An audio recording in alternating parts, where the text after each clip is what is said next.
Each week, we begin by recognizing that our fellowship is located on the unceded territory of the Amamutsun tribal band. Its land trust seeks to advance indigenous stewardship, which stems directly from the sense of ecological knowledge and kinship held within their group. This poem by Elizabeth Rodriguez, written when she was 12, expresses her environmental concern as a Mutsun youth. Forest. Peace and quiet all day long. No sound but rain dripping off the leaves. The animals are sleeping. The jaguars are purring. Wake up, morning. Our home is almost gone. Cutting down trees. All day long, trees are almost gone. What are we going to do? Move to another home? Now jaguars are purring and no sound but the sound of the rain.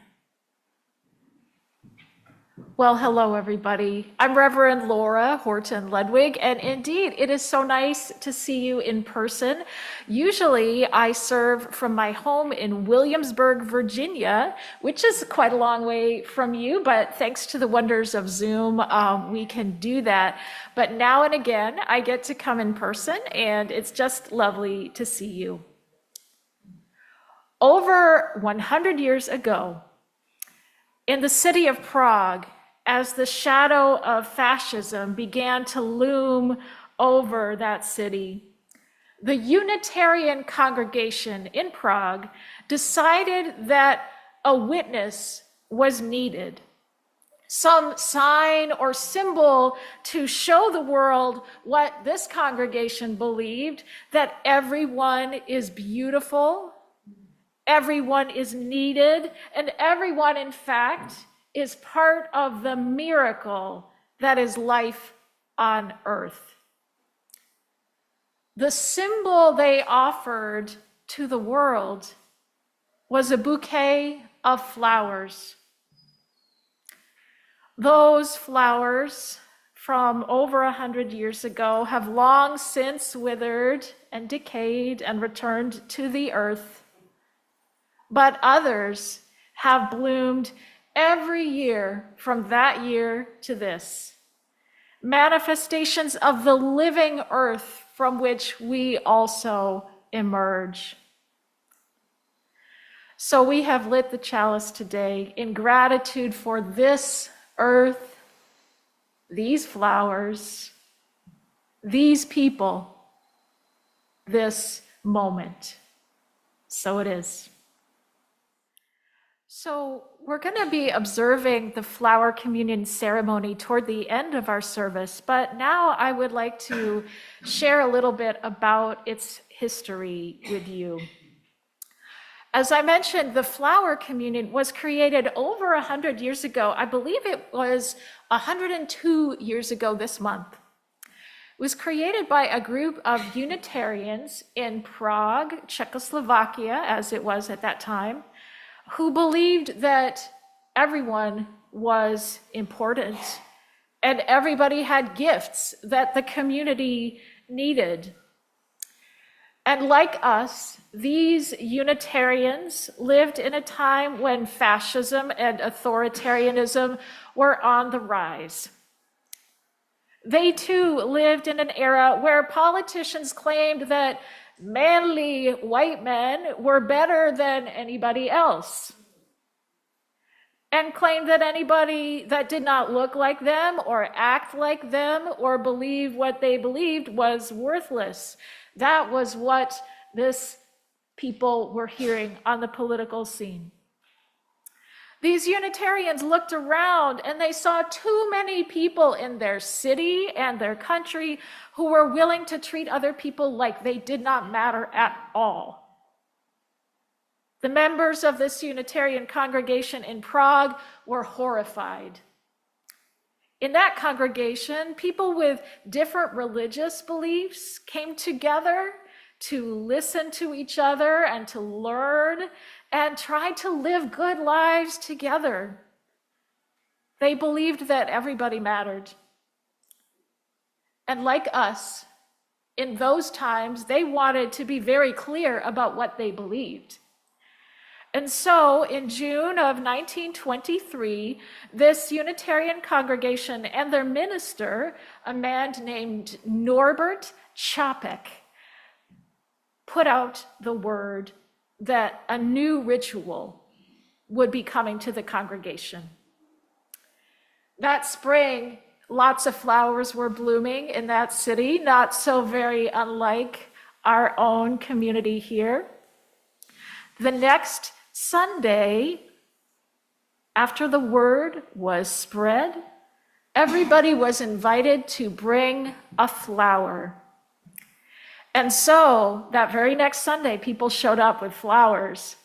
And one by one, they put the flowers into a huge vase. And they said, look, this bouquet of flowers is just like our congregation, everybody together. And then, one by one, each person chose a flower different from the flower they'd brought to take home with them.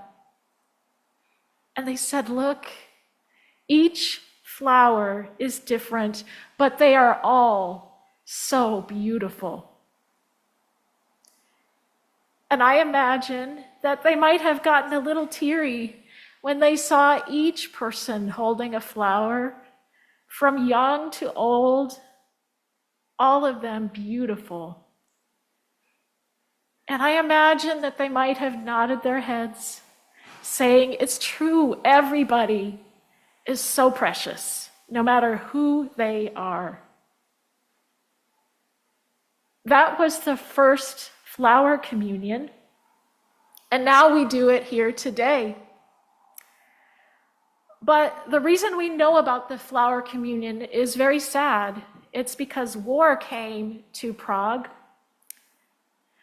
Norbert Čapek's wife, Maja, who was also a Unitarian minister, traveled to the United States from Czechoslovakia in 1939 to raise money to help people who were in danger in Czechoslovakia because of the war.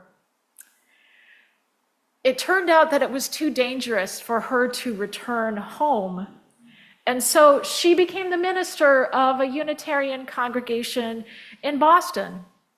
And she led the flower communion for that American congregation.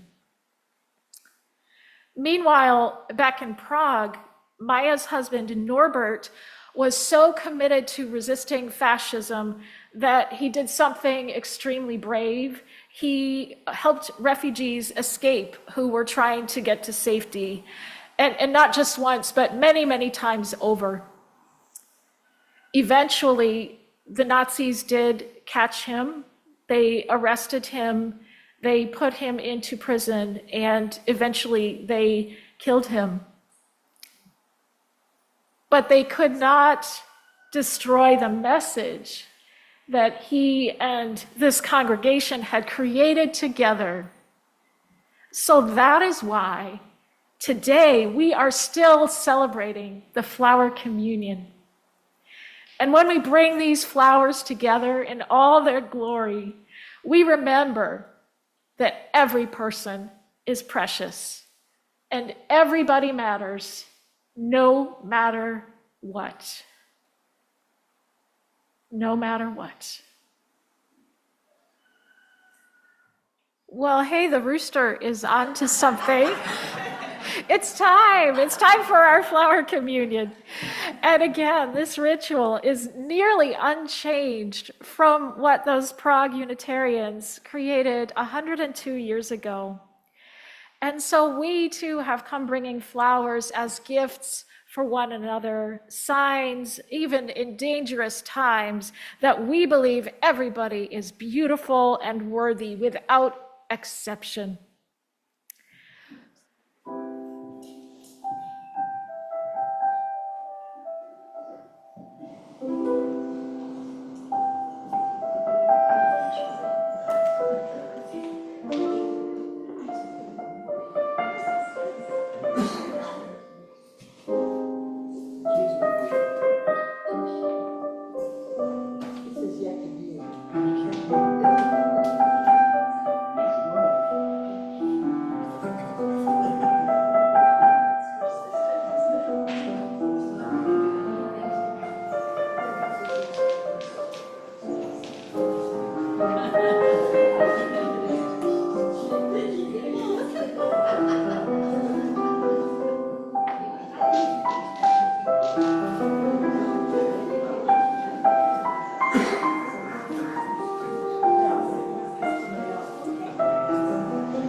Will you take a moment and perhaps hold your flower up?